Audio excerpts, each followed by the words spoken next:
all subsequent history, despite never having been used in anger.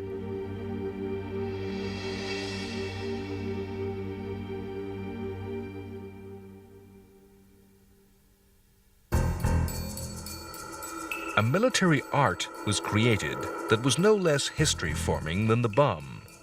In the struggle against occupying armies, irregular, low-technology warfare came to be perfected. In occupied Europe and in occupied China, the professional, highly trained armies of sophisticated industrial societies were engaged by partisans, resistance fighters, and guerrillas. These wars were political, about controlling populations as much as territory. The tactics were those of ambush and sabotage, the random terror bombing, and the murder of collaborators. Often, these resistance armies married nationalism to revolutionary communist politics. To this very day, in wars all over the world, in Vietnam, Kenya, and in Cyprus, in Northern Ireland, Zimbabwe, and Cuba, the wartime invention was used by often small, motivated, and fanatical guerrilla armies. The United States of America emerged from World War II as a world superpower, able to project an overwhelming and absolute force anywhere in the world.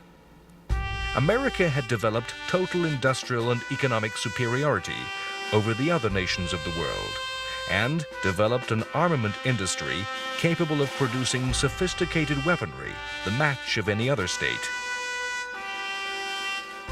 Historians can convincingly argue that the USA enjoyed a similar dominant position after World War I, yet had turned its back on the world in an isolationism that had helped to create World War II. Those who do not understand their history are condemned to repeat their past. The United States understood its history and had resolved not to repeat the error of 1918. In 1945, the USA assumed a preeminent position in the post-war world. Despite a promise by Roosevelt that all American forces would be home within 2 years of peace in Europe, his successor Harry Truman saw the transformation of the USA into a European power, with permanent garrisons of troops in Europe and as the leader of a new transatlantic alliance. The Europe of 1945 was, in fact, a desperate wilderness of ruin and human tragedy. In Britain, the joy of the victory and the peace was soon to be tempered by a harsh reality. The hardships endured by the British people increased with the peace. Britain had enjoyed a wartime lifeline, the American Lend-Lease program. Vast quantities of goods and food were supplied by the United States free of charge. On August 15, 1945, President Truman suddenly and abruptly ended Lend-Lease. America suspected that the British were actually using Lend-Lease to subsidize their economy, that Lend-Lease supplies were being re-exported for cash. The result for the British people was a decrease in the food ration, lengthening queues, and greater hardship. It is in the continent of Europe, though, that there were as many as 30 million of what bureaucrats came to call displaced persons, people driven from homes and homeland, sometimes stateless as well as homeless. Many of these were Germans who had fled from the East or had been ruthlessly ethnically cleansed from all over Eastern Europe. It was a professional United States Army soldier who was to do most to reconstruct and rebuild the ruins of Europe, giving these people new hope. General George C. Marshall had served through the war as United States Army Chief of Staff.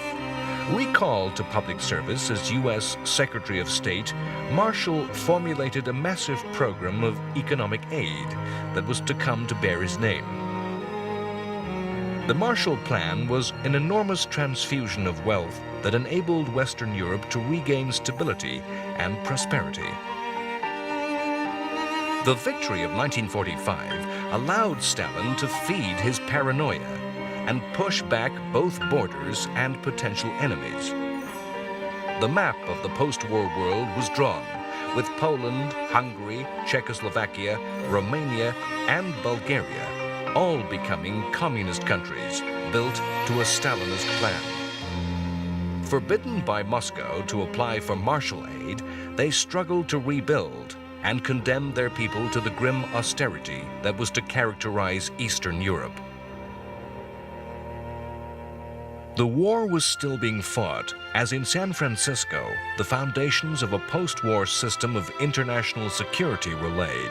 This was the United Nations Conference, and established the organization we know as the UN. The new organization was designed with the lessons of history in mind. Following World War I, the League of Nations had been established as a worldwide peacekeeper, and its failure in this task was a major cause of the Second World War. In designing the United Nations, the states of the world learnt from the failings of the League. The League of Nations was a club that had at first refused to allow Germany or the Soviet Union to join. America had turned its back on the League and never joined. The UN was inclusive. Any state who wished could join, and all major powers took a dominant role. In the 20s and 30s, it had been too easy for a state that wished to simply ignore any censure or sanction by the League. Hitler simply left. Japan and Italy ignored sanctions over Manchuria and Ethiopia. Too often, the League had seemed slow and indecisive.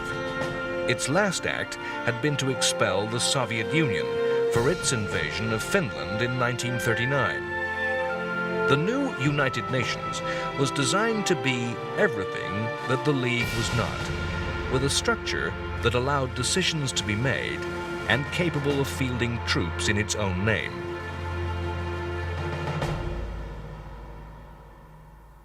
The phrase "trial of the century" is a form of words debased by cheap tabloids, as they use it to describe the bringing to justice of the common murderer.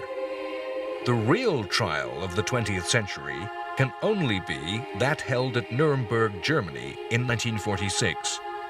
The surviving Nazi leadership was brought to trial to answer for the crimes of the Reich. Like Hitler, many leading Nazis escaped justice through suicide.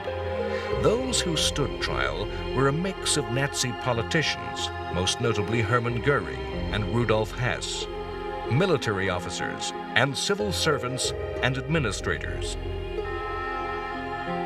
The defendants were charged with both breaking the existing international laws, such as the Geneva Convention, which prescribed the treatment of prisoners and enemy civilians, and with new charges, crimes against humanity.